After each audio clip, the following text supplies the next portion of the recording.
Welcome back. This is Dr. Jin Sung, where clinical excellence meets excellent results. Today we're going to talk about the 7 benefits of taking berberine. So let's get right into it. Berberine is considered a metabolic master switch. It helps to regulate lipids, glucose, and energy metabolism. So it's great for things like high cholesterol, hypertension, as well as glucose management. So number 1, insulin resistance and diabetes. It helps to reduce fasting glucose, your first morning glucose after fasting, and your hemoglobin A1C. Your hemoglobin A1C is typically the 2 to 3 month average of blood sugar. Likely it will also decrease your fasting insulin. Number 2, hypertension. Helps with vasodilating the blood vessels and relaxing the smooth muscles of the blood vessels. So it helps to just kind of relax. It's like a muscle relaxant, right, for the blood vessels. Number 3, high cholesterol. It's been shown in studies to decrease total cholesterol, LDL, triglycerides, and increase HDLs. So it balances out your lipids. Number 4, it helps with yeast and Candida overgrowth.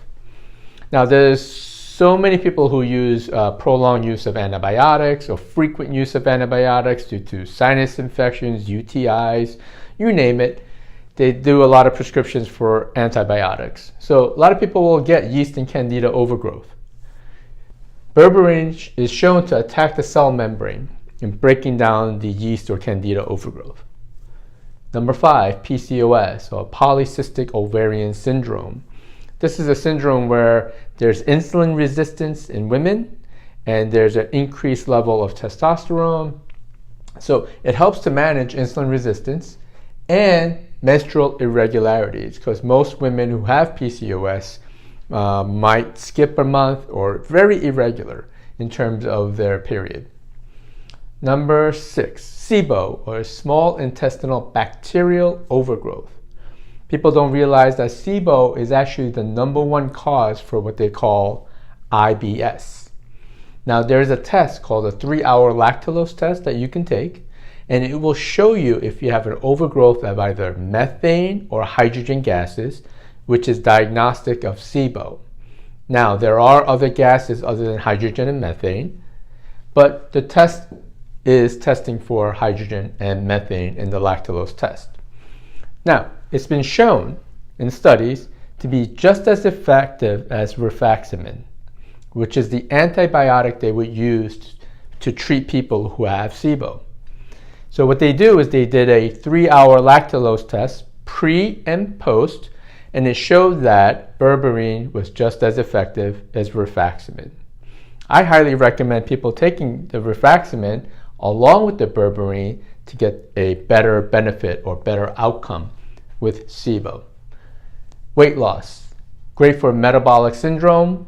Women who are in their 40s have the abdominal adiposity or weight gain around the abdomen. They develop some insulin resistance and high cholesterol and triglycerides.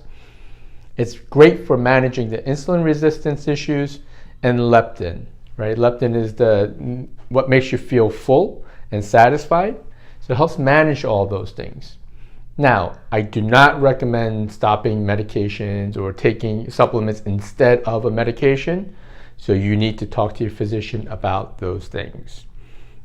With that being said, berberine, I've made other videos on it with the antiviral and anti-parasitic effects of berberine. I've actually made a 3-part series on that, where I go over dosages, timing, and absorption rate and all those types of things. I'll go ahead and link those videos below so you can watch those. But in a nutshell, berberine is the master switch. Today we're going to talk about a little known nutrient called berberine. What is it? What does it do? And what kind of health benefits can we gain from taking berberine? Okay.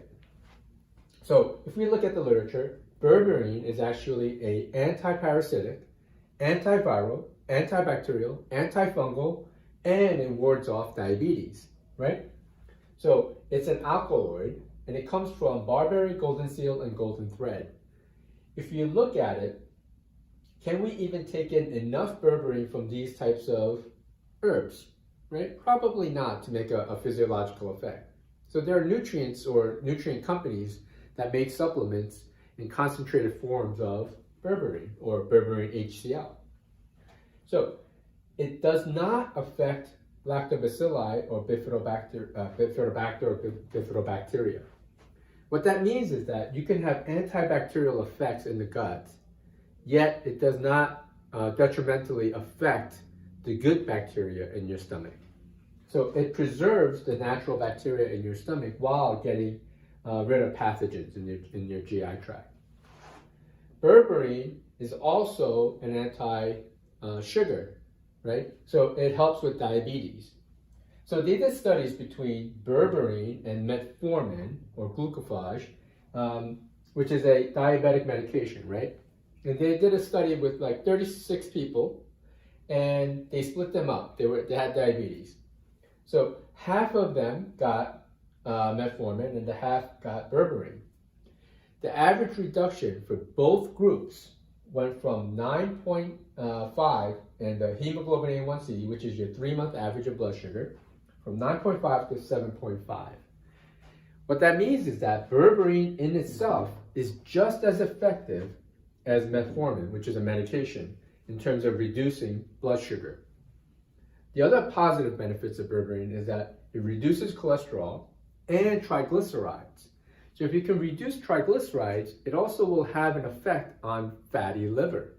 So it's an important nutrient in many ways, right? Because it can help gut or your GI function, help diabetes, and can also lower cholesterol and triglycerides, reducing the risk of stroke and fatty liver, etc. So if we look at it, berberine also has a cardiovascular effect because it's a natural antioxidant and a natural anti-inflammatory, right? People don't realize this little nutrient can affect so many different pathways. If you reduce inflammation and improve antioxidants in our system, you're going to reduce the risk of cardiovascular incidents, right? Stroke, heart attacks, etc., right? Another good thing about it is it affects parasites and bacterial infections in the GI tract while preserving your gut flora, right? The good gut flora. However, it also improves leaky gut or intestinal permeability, right? What that means is that the gut lining that's damaged due to bonds being broken in the GI tract, it actually helps to improve that. It improves the tight junctions of the GI tract. And in other studies, they've done studies on cancer, and it actually helps to improve cancer outcome. So you can go ahead and do the research on that. I won't get too much into cancer, but there have been studies done on this. So it's very important to understand what berberine is, what kind of effect it has, and taking it can have a very broad spectrum antioxidant effect, improving your overall health. Okay? Today we're going to do part 2 on berberine. The last video I made on berberine was quite popular, and we had a lot of good questions coming in. So I figured we'll make a video on it. Okay? So we talked about how berberine affects glucose, antiviral, anti-parasitic effects, affects the gut function, improves tight junctions in the gut to improve leaky gut or intestinal permeability. So let's go into some of the questions that were asked on that video. So one of the first questions they asked was dosage. How much? Right? At the end of the day, the dosage is going to be dependent on the individual patients, right? So I'm going to put a disclaimer, right? You need to consult with your physician in order to know the right dosage for you, okay? With that being said, the average dose for a lot of people out there will be between 500 milligrams up to 3,000 milligrams per day in divided dosages. So when a patient comes in and they have pre-diabetes, maybe 500 milligrams is enough to control that pre-diabetes. For some people, they will need 500 milligrams 3 times a day. And for others, they will need 1,000 milligrams 3 times a day. So it really is dependent on the patient and what kind of medications they're on, etc. So it is a disclaimer about basically being safe, right? You have to be safe. So timing. Ideal time would be 30 minutes before meal, right? Because it affects glucose and it's a great way to prime the gut. However, for some people, it can irritate the GI lining, right? On an empty stomach. So it's best to take it mid or right after the meal to have the desired effect. So 30 minutes before meal or mid or after the meal. That is the best way to take berberine. The other one is duration. How long can I take it safely? Well, the question is, are we having the desired effect, right? Are we reducing glucose? Are we reducing inflammation? Are we not impacting the liver? So it's important to do blood work, to look at your liver enzymes. Is it affecting or impacting the liver negatively? Is it doing what we want with blood glucose, right?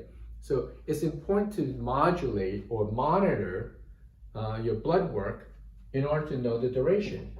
Many patients have taken it up to over 2 years without any detrimental effects, right? And in fact, they actually have positive effects, right? It decreases blood sugar, decreases their lipids and cholesterol, and overall, they're healthier. So it really depends on the individual, and I would recommend blood work every 6 months to monitor how you're progressing. Drug interactions. Yes, there's going to be drug interactions. So that's why it's very important for you to consult with the physician who understands these drug reactions, right? For example, if you're on blood thinners, right, taking any type of supplement or even fish oil can impact how your blood clotting factor will work. So if you're on blood thinners, it's important to know, right? And berberine can impact that. So you need to modulate that or let the doctors know that you are taking blood thinners to make sure it's not problematic for that patient, okay? Absorption. Research says poorly absorbed, yet it has a profound effect. So is it that even though a small amount actually gets through to the system, that it has a profound effect? Or maybe the studies are maybe incorrect. I think it's a matter of just even small amounts can make a profound effect on someone's health, right? Because they've done studies and it reduces cholesterol, right? Reduces sugar, right? Improves oxidation or antioxidant effects and anti-inflammatory effects. So there's a lot of good benefits to taking berberine, even though the studies have shown that it's poorly absorbed. Now, there are ways to improve it, right? Taking it with the meal or mid-meal to improve absorption.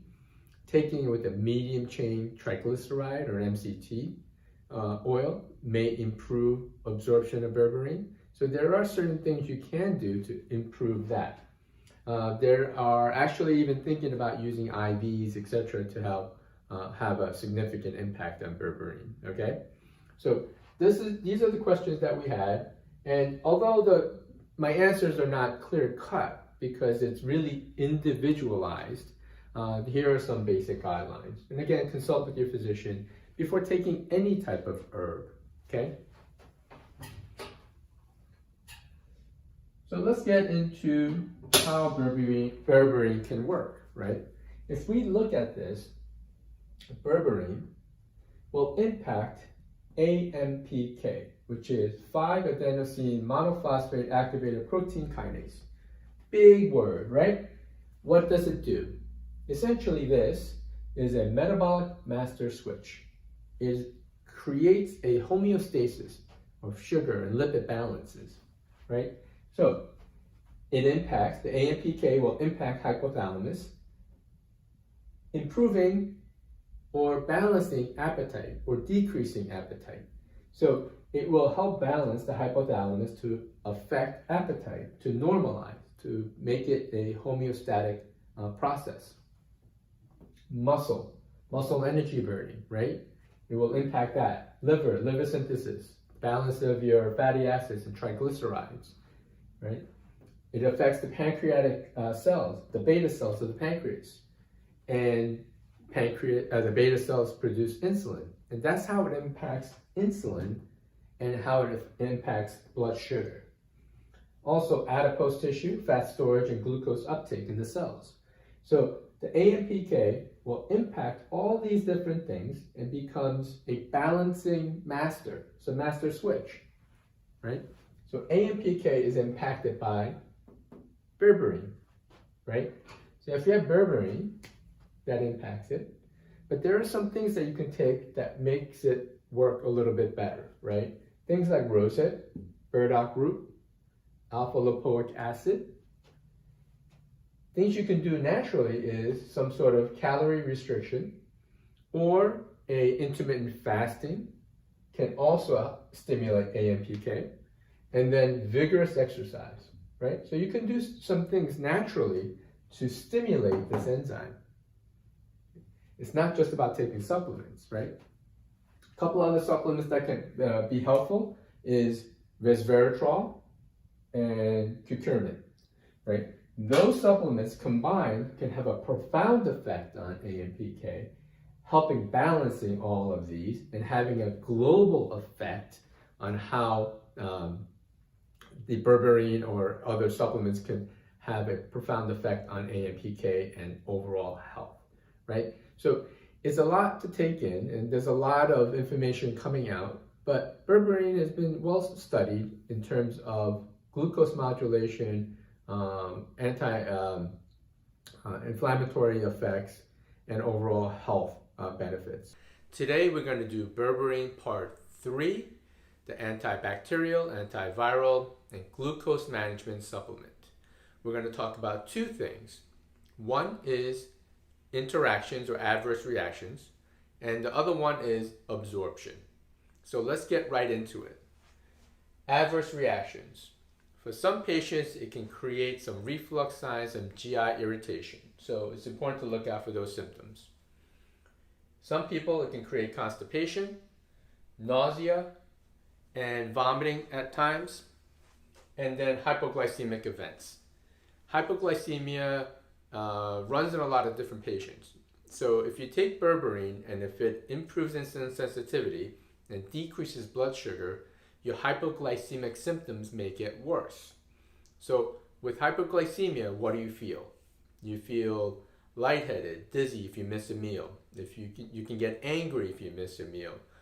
Or you're that person who goes, I never miss a meal because I don't feel good if I miss a meal. So hypoglycemia is a real phenomenon with blood sugar dysregulation. So it's important to look out for signs and symptoms. The more important one is inhibition of cytochrome P450 3A4. It's an enzyme found in the liver and the intestines. It helps to break down or oxidize toxins and drugs out of our system. So if this enzyme is affected or inhibited by berberine, right, it's going to affect the metabolism and excretion of toxins and drugs from the body, right? There are other things like St. John's wort, right? Also, metformin can also do the same thing. And other drugs like antibiotics or antifungals or certain blood pressure medications can inhibit this enzyme. So it's important to understand what type of drug you're taking and why berberine may interact with it. Now, this is in a very small percentage of patients, right? It really doesn't affect a large portion of these population, but you need to know when you're taking other medications that berberine can have that effect, all right? So the inhibition of metabolism of drugs or toxins, or what we call xenobiotics, is very important. And this is not the only one. There are other enzymes that affect this pathway also. In terms of absorption, right? The clinical studies or studies on rats and mice show the bioavailability of about less than 5%. But why is it so effective, right? Small amounts that even get through can have just a profound effect on sugar regulation as metformin. So even though bioavailability is quite low, the effect is pretty profound in terms of sugar dysregulation and other cardiovascular effects. So why is berberine not bioavailable, not readily absorbed? So berberine is subject to P-glycoprotein. P-glycoprotein is an important protein that's found in the cell membrane and that pumps out foreign substances, right? So berberine is affected by P-glycoprotein. P-glycoprotein will pump out berberine from the cell. So therefore affecting the absorption or usability or bioavailability of berberine. Now this pump is very energy dependent too, right? It uses a lot of ATP. So in order to excrete these things out of our system, you have to burn more energy, making you more tired at times, right? So what do? It's important to take berberine maybe mid-meal to avoid GI irritation or after meals, okay? And take it with milk thistle, because milk thistle will inhibit P-glycoprotein, right? So that therefore berberine can be more readily available or bioavailable. You can also take it with sodium caprate or capric acid, right, which is found in coconut oil. So what happens is it widens the gap in the intestinal tract, in the cells, right? Paracellular transmission or perfusion or diffusion can occur. So it allows passive diffusion. So if you want to enhance the bioavailability, and you also want to enhance absorption rates, you can use milk thistle and coconut oil or MCT oil.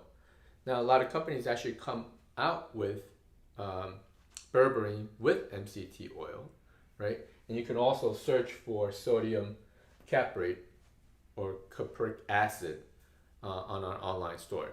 So it's important to understand this, and I get so many questions about, is the adverse reactions, right? Why is the absorption so bad? How does it work?